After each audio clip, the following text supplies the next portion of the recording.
नमस्कार दोस्तों, कलयुग के चमत्कार संतों की वाणी में आप सबका स्वागत है। दोस्तों, अभी तक हमने श्रीमद् भागवत महापुराण के प्रथम स्कंद के 14 अध्याय तक सुना है। आज हम 15वां अध्याय सुनने जा रहे हैं, जिसमें कृष्ण जी के विरह से व्यथित पांडवों का परीक्षित को राज्य देकर स्वर्ग सिधारना, इसका वर्णन आता है। आप सभी जानते ही हैं कि ये कथा सूत जी शौनक आदि ऋषियों को नैमिषारण्य में सुना रहे हैं। तो आइए हम भी उनके श्रीमुख से सुनते हैं। सूत जी कहते हैं, भगवान श्री कृष्ण के प्यारे सखा अर्जुन एक तो पहले ही श्री कृष्ण के विरह से कृश हो रहे थे। उस पर राजा युधिष्ठिर ने उनकी विषादग्रस्त मुद्रा देखकर उसके विषय में कई प्रकार की आशंकाएं करते हुए प्रश्नों की झड़ी लगा दी। शौक से अर्जुन का मुख और हृदय कमल सूख गया था, चेहरा फीका पड़ गया था। वह उन्हीं भगवान श्री कृष्ण के ध्यान में ऐसे डूबे हुए थे कि बड़े भाई के प्रश्नों का कुछ भी उत्तर ना दे सके। श्री कृष्ण की आंखों से ओझल हो जाने के कारण वे बड़ी हुई प्रेम जनित उत्कंठा के परवश हो रहे थे। रथ हाँकने, टहलने आदि के समय भगवान ने उनके साथ जो मित्रता, अभिन्न हृदयता और प्रेम से भरे हुए व्यवहार किए थे, उनकी याद पर याद आ रही थी। बड़े कष्ट से उन्होंने अपने शोक का वेग रोका, हाथ से नेत्रों के आंसू पहुंचे और फिर रुदे हुए गले से अपने बड़े भाई महाराज युधिष्ठिर से कहा। अर्जुन बोले, महाराज, मेरे भाई अथवा अत्यंत घनिष्ठ मित्र का रूप धारण कर श्री कृष्ण ने मुझे ठग लिया। मेरे जिस प्रबल पराक्रम से बड़े बड़े देवता भी आश्चर्य में डूब जाते थे, उसे श्री कृष्ण ने मुझसे छीन लिया। जैसे ये शरीर प्राण से रहित होने पर मृतक कहलाता है, वैसे ही उनके शर भर के वियोग से ये संसार अप्रिय दिखने लगता है। उनके आश्चर्य से द्रौपदी स्वयंवर में राजा द्रुपद के घर आए हुए कामोन्मत्त राजाओं का तेज मैंने हरण कर लिया। धनुष पर बाण चढ़ाकर मत्स्य वेद किया और इस प्रकार द्रौपदी को प्राप्त किया था। उनकी सन्निधि मात्र से मैंने समस्त देवताओं के साथ इंद्र को अपने बल से जीतकर अग्निदेव को उनकी तृप्ति के लिए खांडव वन का दान कर दिया और मय दानव की निर्माण की हुई अलौकिक कला कौशल से युक्त मायामयी सभा प्राप्त की। और आपके यज्ञ में सब ओर से आकर राजाओं ने अनेकों प्रकार की भेंटें समर्पित की। 10,000 हाथियों की शक्ति और बल से संपन्न आपके इन छोटे भाई भीमसेन ने उन्हीं की शक्ति से राजाओं के सिर पर पैर रखने वाले अभिमानी जरासंध का वध किया था। तदंतर उन्हीं भगवान ने उन बहुत से राजाओं को मुक्त किया जिनको जरासंध ने मां भैरव यज्ञ बलि चढ़ाने के लिए बंदी बना रखा था। उन सब राजाओं ने आपके यज्ञ में अनेकों प्रकार के उपहार दिए थे। महारानी द्रौपदी राजसूय यज्ञ के महान अभिषेक से पवित्र हुए अपने उन सुंदर केशों को, जिन्हें दुष्टों ने भरी सभा में छूने का साहस किया था, बिखेर कर तथा आंखों में आंसू भरकर जब श्री कृष्ण के चरणों में गिर पड़ी, तब उन्होंने उसके सामने उसके इस घोर अपमान का बदला लेने की प्रतिज्ञा करके उन धूर्तों की स्त्रियों की ऐसी दशा कर दी कि विधवा हो गई और उन्हें अपने केश अपने हाथों खोल देने पड़े। वनवास के समय हमारे वैरी दुर्योधन के षड्यंत्र से 10,000 शिष्यों को साथ बिठाकर भोजन करने वाले महिषी दुर्वासा ने हमें दुस्तर संकट में डाल दिया था। उस समय उन्होंने द्रौपदी के पात्र में बची हुई शाक की एक पत्ती का ही भोग लगाकर हमारी रक्षा की। उनके ऐसा करते ही नदी में स्नान करती हुई मुनि मंडली को ऐसा प्रतीत हुआ कि मानो उनकी तो बात ही क्या, सारी त्रिलोकी ही तृप्त हो गई हो। दोस्तों, इस बारे में ये वर्णन आता है कि एक बार राजा दुर्योधन ने महिषी दुर्वासा की बड़ी सेवा की। उससे प्रसन्न होकर मुनि ने दुर्योधन से वर मांगने को कहा। तब दुर्योधन ने यह सोचकर कि ऋषि के शाप से पांडवों को नष्ट करने का अच्छा अवसर है, मुनि से कहा, ब्राह्मण, हमारे कुल में युधिष्ठिर प्रधान है। मैं चाहता हूं कि आप अपने 10,000 शिष्यों के साथ उनका आतिथ्य स्वीकार करें, लेकिन आप वहां पर तब जाएं जब द्रौपदी भोजन कर चुकी हो, जिससे उसे भूख का कष्ट न उठाना पड़े।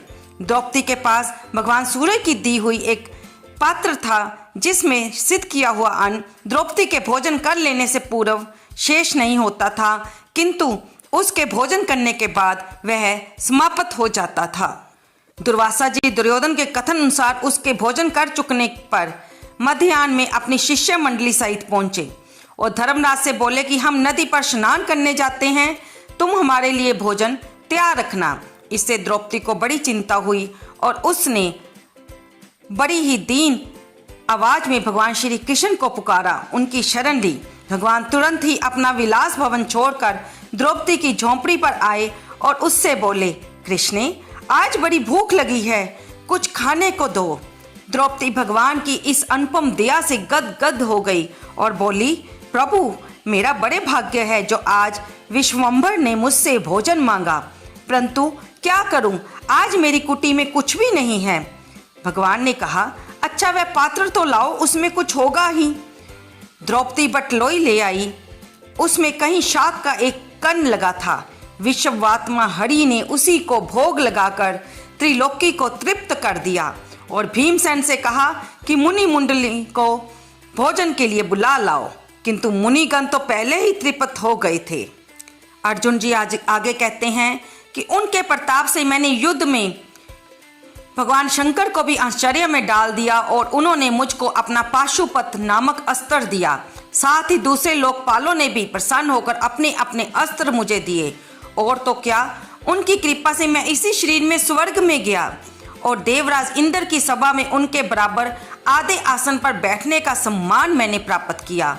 उनके आग्रह से जब मैं स्वर्ग में ही कुछ दिनों तक रुक गया था, तब इंद्र के साथ समस्त देवताओं ने मेरे इन्हीं गांडीव धारण करने वाली भुजाओं का निवात कवच आदि दैत्यों को मारने के लिए आश्रय लिया।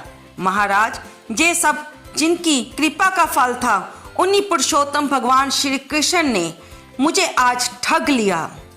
महाराज, कौरवों की सेना भीष्म, द्रोण आदि अजय महामत्स्यों से पूर्ण अपार समुद्र के समान दुस्तर थी, परंतु उनका आश्रय ग्रहण करके अकेले ही रथ पर सवार होकर मैं उसे पार कर गया।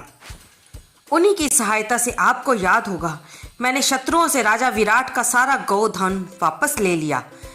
साथ ही उनके सिरों पर से चमकते हुए मणिमय मुकुट तथा अंकों के अलंकार तक छीन लिए थे। भाई श्री, कौरवों की सेना भीष्म, कर्ण, द्रोण, शल्य तथा अन्य बड़े बड़े राजाओं और क्षत्रिय वीरों के रथों से शोभायमान थी। उनके सामने मेरे आगे आगे चलकर वे अपनी दृष्टि से ही उन महारथी युद्धपतियों की आयु, मन, उत्साह और बल को छीन लिया करते थे।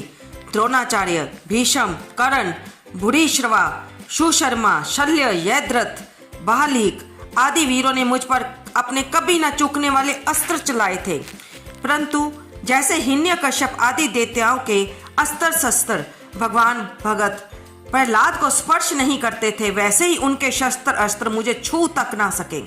यह श्री कृष्ण के भुज डंडों की छत्र छाया में रहने का ही प्रभाव था। श्रेष्ठ पुरुष संसार से मुक्त होने के लिए जिनके चरण कमलों का सेवन करते हैं, अपने आप तक को दे डालने वाले उन भगवान को मुझ दुर्बुद्धि ने सारथी तक बना डाला।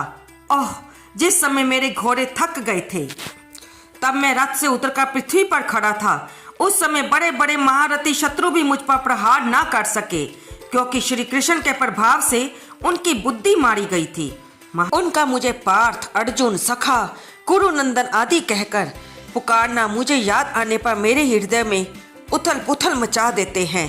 सोने, बैठने, टहलने और अपने संबंध में बड़ी बड़ी बातें करना तथा भोजन आदि करने में हम प्राय एक साथ रहा करते थे। किसी किसी दिन मैं व्यंग्य से उन्हें कह बैठता, मित्र, तुम तो बड़े सत्यवादी हो। उस समय भी वे महापुरुष अपनी महानुभावता के कारण, जैसे मित्र अपने मित्र का और पिता अपने पुत्र का अपराध सह लेता है, उसी प्रकार मुझ दुर्बुद्धि के अपराधों को सह लिया करते थे। महाराज, जो मेरा सखा, प्रिय मित्र नहीं मेरे हृदय ही थे, उन्हीं पुरुषोत्तम भगवान से मैं रहित हो गया हूँ। भगवान की पत्नियों को द्वारका से अपने साथ ला रहा था, मगर मार्ग में दुष्ट गोपों ने मुझे एक अबला की भांति हरा दिया और मैं उनकी रक्षा ना कर सका। वही मेरा गांडीव धनुष है, वही मेरे बाण हैं, वही रथ है, वही घोड़े हैं और वही मैं रथी अर्जुन हूँ, जिसके सामने बड़े बड़े राजा लोग सिर झुकाया करते थे। श्री कृष्ण के बिना ये सब एक ही क्षण में नहीं के समान सार शून्य हो गए।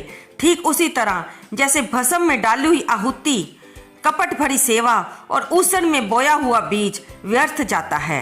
राजन, आपने द्वारकावासी अपने जिन सुहृद संबंधियों की बात पूछी है, वे ब्राह्मणों के शापवश मोहग्रस्त हो गए और वारुणी मदिरा के पान से मदोन्मत्त होकर परिचितों की भांति आपस में ही एक दूसरे से भिड़ गए और घूसों से मार मार कर सबके सब नष्ट हो गए। उनमें से केवल 4-5 ही बचे हैं। वास्तव में ये सर्वशक्तिमान भगवान श्री कृष्ण की ही लीला है कि संसार के प्राणी परस्पर एक दूसरे का पालन पोषण भी करते हैं और एक दूसरे को मार डालते हैं। जैसे बड़े जंतु छोटों को, बलवान दुर्बलों को और बड़े और बलवान भी परस्पर एक दूसरे को मार डालते हैं, उसी तरह जदुवंशियों ने एक दूसरे को ही मार गिराया। भगवान श्री कृष्ण ने मुझे जो शिक्षाएं दी थी वे देश, काल और प्रयोजन के अनुरूप तथा हृदय के ताप को शांत करने वाली थी। स्मरण आते ही वे हमारे चित्त का हरण कर लेती हैं। सूत जी कहते हैं, इस प्रकार प्रगाढ़ प्रेम से भगवान श्री कृष्ण के चरण कमलों का चिंतन करते करते अर्जुन की चित्तवृत्ति अत्यंत निर्मल और प्रशांत हो गई। उनकी प्रेममयी भक्ति भगवान श्री कृष्ण के चरण कमलों के चिंतन से अत्यंत बढ़ गई। भक्ति के वेग ने उनके हृदय को मत कर उसमें से सारे विकारों को बाहर निकाल दिया। उन्हें युद्ध के प्रारंभ में भगवान के द्वारा उपदेश किया हुआ गीता ज्ञान पुनः स्मरण हो आया, जिसकी काल के व्यवधान और कर्मों के विस्तार के कारण प्रमादवश कुछ दिनों के लिए विस्मृति हो गई थी। ब्रह्म ज्ञान की प्राप्ति से माया का आवरण भंग होकर गुणातीत अवस्था प्राप्त हो गई। सूक्ष्म शरीर भंग हुआ। वे शोक एवं जन्म मृत्यु के चक्कर से सर्वथा मुक्त हो गए। भगवान के सवधाम गमन और यदुवंश के संहार का वृतांत सुनकर युधिष्ठिर ने स्वर्गारोहण का निश्चय किया। कुंती ने भी अर्जुन के मुख से यदुवंशियों के नाश और भगवान के सवधाम गमन की बात सुनकर अनन्य भक्ति से अपने हृदय को भगवान श्री कृष्ण में लगा लिया और सदा के लिए इस जन्म मृत्यु रूप संसार से अपना मुख मोड़ लिया। भगवान श्री कृष्ण ने लोक दृष्टि में जिस जादव शरीर से पृथ्वी का भार उतारा था उसका वैसे ही परित्याग कर दिया जैसे कोई कांटे से कांटा निकाल कर फिर दोनों को फेंक दे। भगवान की दृष्टि में दोनों ही समान थे। जैसे वे नट के समान मत्स्य आदि रूप धारण करते हैं फिर उनका त्याग कर देते हैं, वैसे ही उन्होंने जिस जादव शरीर से पृथ्वी का भार दूर किया था उसे त्याग भी दिया। जिनकी मधुर लीलाएं श्रवण करने योग्य है, उन भगवान श्री कृष्ण ने जब अपने मनुष्य शरीर से इस पृथ्वी का त्याग कर दिया, उसी दिन विचारहीन लोगों को अधर्म में फंसाने वाला कलयुग आ पहुंचा। महाराज युधिष्ठिर से कलयुग का फैलना छिपा न रहा। उन्होंने देखा नगर में, घरों में, प्राणियों में लोभ, असत्य, छल, हिंसा आदि अधर्मों की बढ़ती हो गई है। तब उन्होंने महाप्रस्थान का निश्चय किया। उन्होंने अपने पौत्र परीक्षित को, जो गुणों में उन्हीं के समान थे, हस्तिनापुर में अभिषेक किया। उन्होंने मथुरा में शूर सेनाधिपति के रूप में अनिरुद्ध के पुत्र वज्र का अभिषेक किया। इसके बाद समर्थ युधिष्ठिर ने प्राजापत्य यज्ञ करके हवनीय आदि अग्नियों को अपने में लीन कर दिया, अर्थात गृहस्थ आश्रम के धर्म से मुक्त होकर उन्होंने संन्यास ग्रहण किया। युधिष्ठिर ने अपने सभी वस्त्र भूषण आदि वहीं छोड़ दिए और ममता और अहंकार से रहित होकर समस्त बंधन काट डाले। भीमसेन, अर्जुन आदि युधिष्ठिर के छोटे भाइयों ने भी देखा कि अब पृथ्वी में सभी लोगों को अधर्म के सहाय कलयुग ने प्रभावित कर डाला है, इसलिए वे भी श्री कृष्ण चरणों की प्राप्ति का दृढ़ निश्चय करके अपने बड़े भाई के पीछे पीछे चल दिए। उन्होंने जीवन की सभी लाभ भली भांति प्राप्त कर लिए थे, इसलिए ये निश्चय करके कि भगवान श्री कृष्ण के चरण कमल ही हमारे परम पुरुषार्थ है, उन्होंने उसे हृदय में धारण किया। पांडवों के हृदय में भगवान श्री कृष्ण के चरण कमलों के ध्यान से भक्ति भाव उमड़ आया। उनकी बुद्धि सर्वथा शुद्ध होकर भगवान श्री कृष्ण के उस सर्वोत्कृष्ट स्वरूप में स्थिर हो। इधर संयमी एवं श्री कृष्ण के प्रेमोवश में मुग्ध भगवानमय विदुर जी ने भी अपने शरीर को प्रभास क्षेत्र में त्याग दिया। उस समय उन्हें लेने के लिए आए हुए पितरों के साथ वे अपने लोक को चले गए। द्रौपदी ने देखा कि अब पांडव लोग निरपेक्ष हो गए हैं, तब वह भी अनन्य प्रेम से भगवान श्री कृष्ण का ही चिंतन करके उन्हें प्राप्त हो गई। भगवान के प्यारे भगत पांडवों के महाप्रयाण की इस परम पवित्र मंगलमयी कथा का जो पूरे श्रद्धा से सुनता है, वह निश्चय ही भगवान की भक्ति और मोक्ष को प्राप्त करता है। तो दोस्तों, यहाँ पर हमारा 15वां अध्याय समाप्त होता है। इससे आगे की चर्चा यानी कि 16वें अध्याय की हम अगली वीडियो में करेंगे। इस वीडियो को लाइक करें, शेयर करें और मेरे चैनल पर अगर आप नए हैं तो इसे बेल आइकन दबाकर सब्सक्राइब कर लें। कमेंट बॉक्स में जय श्री कृष्ण भगवान लिखना बिल्कुल ना भूलें। धन्यवाद दोस्तों।